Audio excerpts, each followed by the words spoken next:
To the Ostomy and IBD Life Show, a place where we get to talk about all topics around having an ostomy or IBD, where we discuss things from the physical to the mental and emotional issues. My name is Elaine O'Rourke and I am your host. I also have had my ileostomy now since 2005 due to Crohn's disease. And I'm also the creator of the program Surviving to Thriving, Overcoming Ostomy Challenges, and also another program for people with IBD called Your Inside Story, How to Deal with Your Gut. This week's topic is about supplies, and I'm delighted that I'm going to have Deb Fox on to also talk about Ostomy211. But firstly, I love to see comments from you. So if you want to put comments in on the below, and even give me a subscribe if you're on YouTube, or to follow me on Ostomy IBD Life Facebook page, that would be tremendous. And that way you also get your little notifications of when I'm going live. So as I said, this week I'm talking about ostomy supplies. This is an absolute essential, obviously, for anyone with an ostomy. You cannot live without your supplies. It is of utmost importance to have access to them. I'm very fortunate. My health insurance covers everything, and I couldn't even imagine that extra stress of having to pay out of pocket for all of these supplies and not even having access to them. So that's when you're going to hear more from Deb Fox in a couple of minutes. But firstly, in regards to supplies, I have my boxes of them that I keep in my bedroom, but then I also keep my emergency supply bag, which I use for my changes. When I change it, I usually change my ostomy about twice a week. And also I know that I have everything together if I should have a little accident or emergency. So this is my little emergency bag. And in here, I have, say, 3 to 5 of everything, right? I have my ostomy bag pouch. I have my e-conceals that I love. I have my flanges. I have paper towels. I have wipes. I have the scissors. Like, everything to do with changing my ostomy is in this bag. So this goes with me if I am going out for the day, if I think that I might need it. If I have any overnight trips, this is always with me, and I always have lots of extra supplies if I'm ever going on an extended trip. But you'll learn more about that some other time.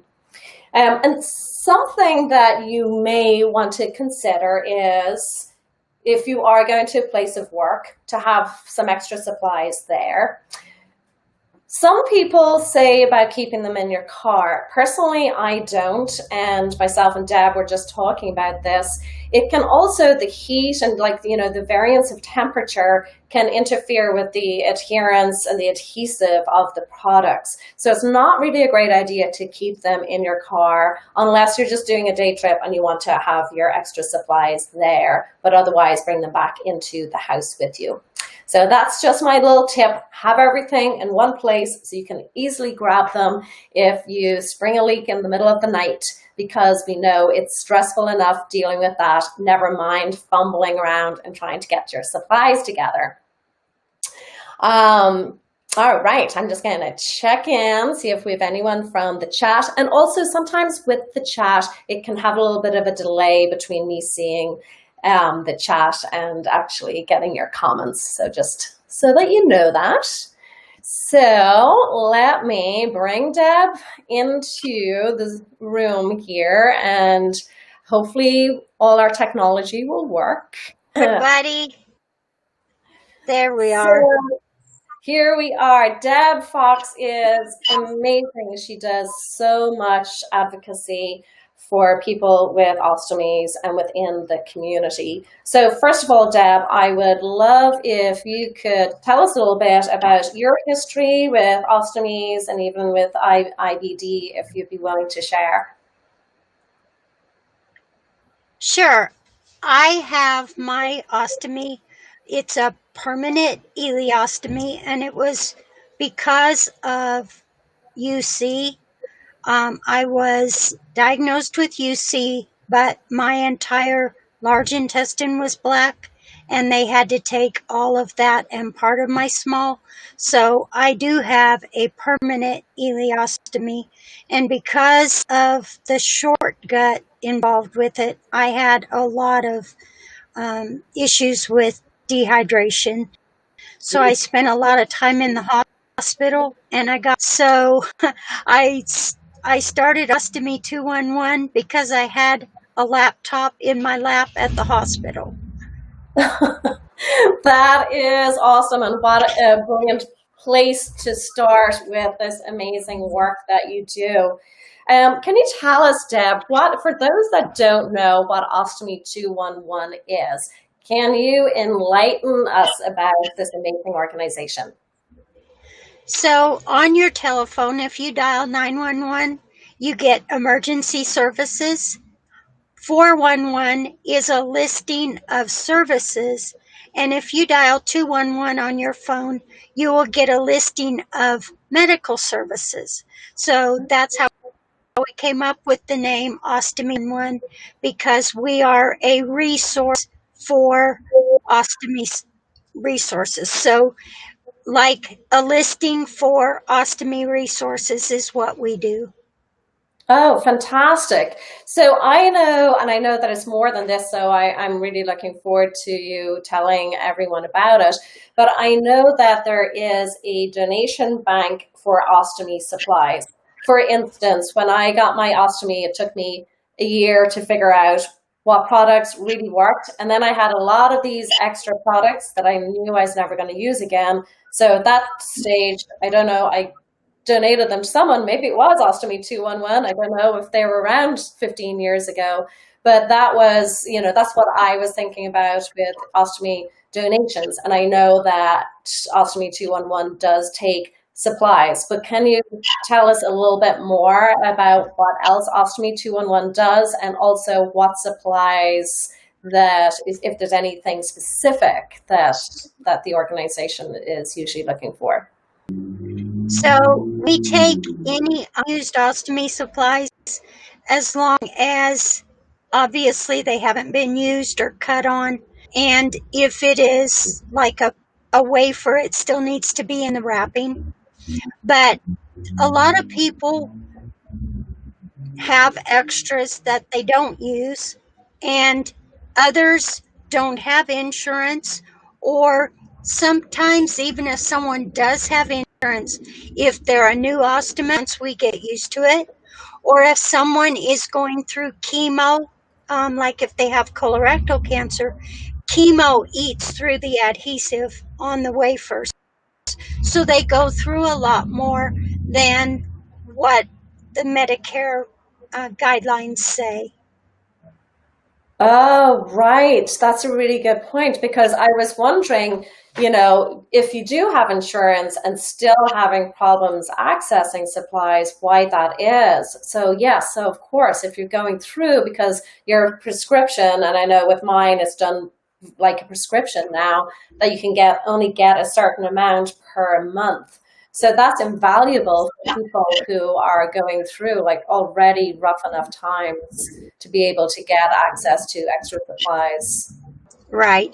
So we take in donations for, like we said, if you don't use that style anymore, or we have some people who have actually put a note in their supply box that if they pass away, to contact Ostomy 211 to donate the supplies. Wow, wow, that's good food for thought, of course. So it doesn't cost you anything at all, but if something happens and you pass away, your family's not going to know what to do with those supplies. So just keep a little note in there so it helps them and helps us and helps others. Exactly. And for everyone, if you're wondering, so the organization is Ostomy 211. I'm going to just bring up the website again, is Ostomy211.org. It's super easy to remember. And also then, Deb, can people donate like money towards the organization so the organization can buy supplies, or is that separate? We don't buy supplies with monies that are donated, but we ship nationwide.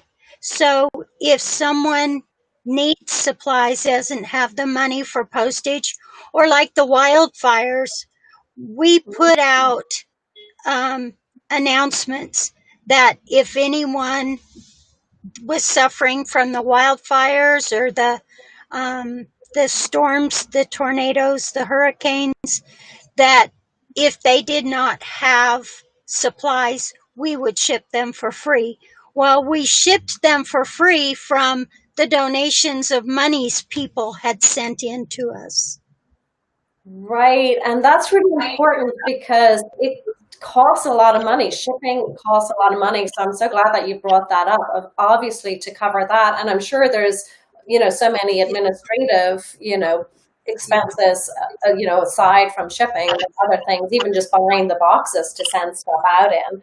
So if you are watching this and you're in a position to donate, then all of the information and the address to send Ostomy Supplies is right on the Ostomy211.org website, and you can reach them through there. Aside from supplies, Deb, are there other things that Ostomy 211 does? So we have over 3,000 people in the support group, which is Facebook based, and it's a private group on Facebook called Ostomy Family. And that support group is for anyone with an ostomy. Even we get people that sign up before they even get their ostomy when they've got a lot of questions to ask. And usually there's some for someone to answer the phone at a doctor's office to get a little bit of soul. I know I belong to the group, and it's invaluable. The amount of things that I've learned just from reading other people's questions has been amazing as well. So that's Ostomy Family. It's a group that you just have to ask permission, and there's some questions like with any group to make sure that you are, who you say you are. And if you're unsure how to find it, you can send me a message, and I can send you a link also to that, because there's just, people within the community know so much. But obviously, as I always like to say, we can only talk from our own experience, and it's never medical advice. And that's really important to keep track of. We seem to have just lost Deb. I know she was having problems with internet and all of that technology, but I do believe that we got to cover everything that I wanted to ask her anyway. So thanks, Deb, for coming on, and she really is a tremendous resource for the whole community. So I'm just going to go into the chat room and see if anyone has any questions. Hi, Linda. It is amazing resource. Linda says that is amazing, and it is. I would also be very interested if anyone has had problems getting supplies to also let me know, and as to the reasons why you might be having difficulty with supplies. I think it's very interesting what Deb said was, if you're going through chemo, that you're going through a lot more supplies, and even at the start when you're figuring things out, that can be another reason. And also, if you want, of course, to reach out to me directly, you can. My website is elaineo'rourke.com.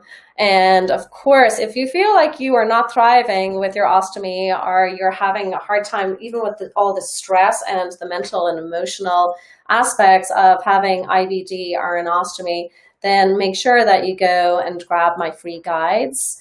As I said, you can follow me on YouTube. Oh, I put up the wrong one. So yes, you can grab your free guides on ElaineO'Rourke.com. And even if you're watching this on the replay, I do check the comments. So put comments up, especially if for reasons that you might be experiencing that you haven't been able to access supplies like you wish you could. Next week, I'm going to be discussing about, so I'm a yoga teacher and I work in health and wellness and really the more holistic side of life. It's been extremely helpful to me as well as Western medicine. Otherwise, I wouldn't be here. But next week, I'm going to be focusing a little bit more on the physical activities and what you can do, and also with mindfulness, it's very much a buzzword, but ways to keep yourself centered and how to deal with stress and really what stress is. We can think of it just as these like huge, big stressful situations, but there's so many underlying things that can be causing stress, which can really wreak havoc, especially if you have Crohn's or colitis. And also, as we were saying, with ostomy supplies, that can be a stressful situation. So I'll be talking about that and teaching some tools that hopefully will help you to reduce your stress. So again, thank you to Deb for hopping on there. Sorry that we lost her so soon. And I'm just going to check back into the chat. From David. David says, would love to be a resource to anyone who may be having issues adjusting to their new look. David is a veteran ostomate who has had his for 47 years. So as we said, the support groups are amazing. If you want one-on-one guidance, there's people you can reach out to. If you want to work with me one-on-one, then I also do that as well. Let's see, a comment from Anna. Thank you. What a practical lady. Looking forward to next week's chat. Well, I look forward to next week's chat too. And in the meantime, take care of yourself. And I will see you next week live at 5. That's East Coast time in the States. And please keep spreading the good word that this show is here, and remember to subscribe on YouTube. It's really helpful to help other people find this information as well, and give me a like there as well. All right, everybody, I will see you next week live at 5.